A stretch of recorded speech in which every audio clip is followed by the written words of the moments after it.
فرصت میں یاد کرنا ہو تو کبھی مت کرنا، میں تنہا ضرور ہوں مگر فضول نہیں۔ خاموشی کی ایک دنیا ہے، اس میں اگر آپ کبھی داخل ہو سکتے ہیں تو پھر ہی آپ اس کا مزہ لے سکتے ہیں۔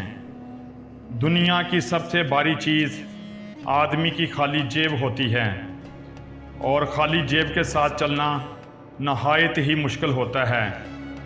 جیسا سوچو گے ویسا ہی بنو گے، تمہارے خیالات ہی تمہاری تقدیر ہیں۔ وقت نے ایک ہی بات سکھائی ہے، ہر تعلق، ہر رشتہ، ہر ناطہ تب تک زندہ ہیں جب تک آپ دوسروں کے معیار اور توقعات پر پورا اترتے ہیں۔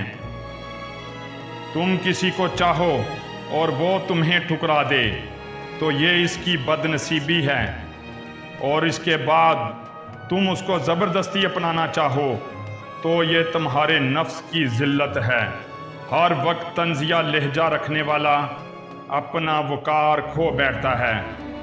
میرے پاس وقت نہیں ان لوگوں سے نفرت کرنے کا جو مجھ سے نفرت کرتے ہیں، کیونکہ میں مصروف رہتا ہوں ان لوگوں میں جو مجھ سے محبت کرتے ہیں۔ زندگی بدلنے کے لیے لڑنا پڑتا ہے اور آسان کرنے کے لیے سمجھنا پڑتا ہے۔ وقت آپ کا ہے، چاہو تو سونا بنا دو اور چاہو تو سونے میں گزار دو۔ کچھ کرنا ہے تو بھیڑ سے ہٹ کر چلو۔ بھیڑ ہمت تو دیتی ہے پر شناخت چھین لیتی ہے۔ منزل نہ ملے تب تک ہمت نہ ہارو اور نہ ہی ٹھہرو، کیونکہ پہاڑ سے نکلنے والی نہروں نے آج تک رستے میں کسی سے نہیں پوچھا سمندر کتنی دور ہے۔ رات کی خاموشی بتاتی ہے کہ تاروں کی حقیقت اندھیرے اور تنہائی سے واضح ہوتی ہے، اور یہی معاملہ انسان کا بھی ہے۔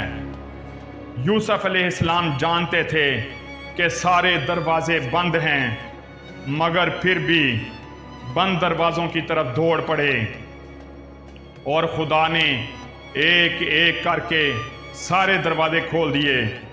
کبھی اگر لگے کہ تمہارے لیے بھی دروازے بند ہیں تو جان لو کہ تمہارا اور یوسف کا خدا ایک ہی ہے۔ آپ کی قسمت کا لکھا ہے، آپ سے کوئی نہیں چھین سکتا، کیونکہ رب نے لوگوں کو آپ کے مقدر تک رسائی نہیں دی۔